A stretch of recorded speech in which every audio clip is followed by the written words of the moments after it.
Hello everyone, welcome to education point online. मैं बिट्टू कुमार आ गया हूं फिर से इंजीनियरिंग फिजिक्स के एक और नए टॉपिक के साथ, जो कि है अपना हाइजेनबर्ग अनसर्टेनिटी प्रिंसिपल। ये जो टॉपिक है ये भी आपके एग्जाम पॉइंट ऑफ व्यू से काफी ज्यादा इंपॉर्टेंट है।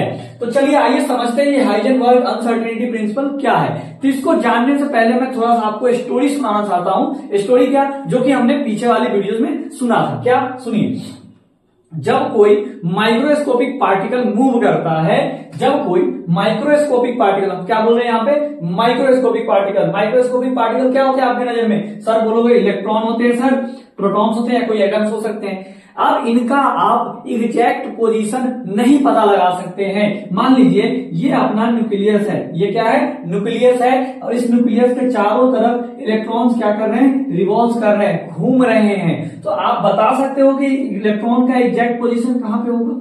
बता सकते हो?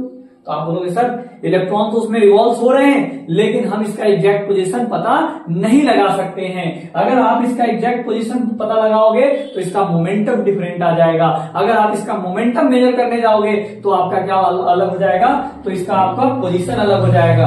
और ये जो एजम्पशंस है, ये जो प्रिंसिपल्स है, इसको देने वाला आदमी का नाम क्या है, तो हाइजन। इसलिए इस प्रिंसिपल का नाम क्या दिया गया, हाइजेनबर्ग अनसर्टेनिटी प्रिंसिपल। तो आइए डेफिनेशन थोड़ा समझ लेते हैं। इसके स्टेटमेंट क्या कहता है, एट एनी स्टैंड, किसी भी टाइम पे, किसी भी क्षण, स्टैंड मतलब होता है क्षण, इस स्टैंड पे। तो at any instant it is measured simultaneously, यानी किसी स्टैंड पे आप measure simultaneously the positions and momentum of microscopic particle. आप किसी क्षण यानी किसी स्टैंड पे किसी माइक्रोस्कोपिक पार्टिकल का पोजीशन और मोमेंटम दोनों आप क्या करते हो, मेजर करते हो। तो उसमें कुछ ना कुछ क्या आ जाती है, अनसर्टेनिटी आ जाती है, एरर आ जाती है, गलतियां आ जाती है। देखो यहां पर वही चीज लिखी है कि eight any instant it is measured simultaneously the position and momentum of microscopic particles with certainty.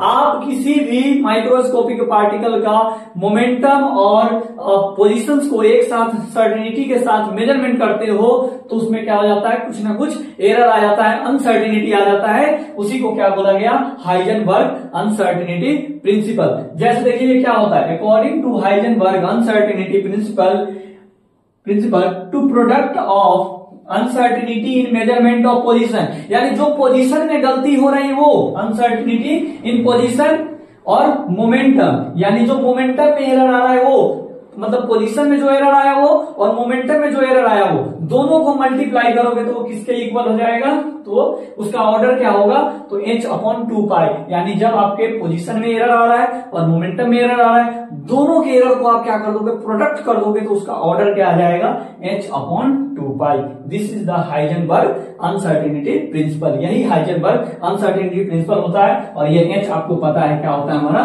Planck constant. एक और नीचे पॉइंट लिखा हुआ है, इफ एट एनी स्टैंड, अगर किसी स्टैंड में the positions and momentum of particles are simultaneously measure, अगर किसी स्टैंड में आप किसी पार्टिकल का, कौन सा पार्टिकल, माइक्रोस्कोपिक पार्टिकल का मोमेंटम और पोजीशन मेजर करते हो तो उसके मेजरमेंट में क्या आ जाएगा, सम एरर। देखिए यहां पे लिखा है द अनसर्टेनिटी यानी एरर मेजर्ड और पोजीशन इज डेल एक्स। तो वो जो पोजीशन में जो एरर आएगा उसको रिप्रेजेंट करना है किससे, डेल एक्स से। किससे, डेल एक्स से। जो हमारे माइक्रोस्कोपिक पार्टिकल्स के जो पोजीशन में एरर आता है उस चीज को आप किससे रिप्रेजेंट करोगे, डेल एक्स से। और जो आपके मोमेंटम में जो एरर आता है उसको रिप्रेजेंट करोगे डेल पी से। तो दोनों का जब प्रोडक्ट करोगे तो उसका ऑर्डर क्या आएगा, h/2π। समझ गए, h/2π जिसको बोलते हैं h/2π भी, और h/2 बोल सकते हो। और h इक्वल टू क्या फॉर्मूला होता है, h/2π। ये h की जगह पे आप क्या डाल सकते हो, h/2π। वही चीज को हमने आगे करके लिख दिया है h/2। अब आइए इसके डेरिवेशंस को करते हैं, फिर आपको अच्छे से क्रिस्टल क्लियर हो जाएगा।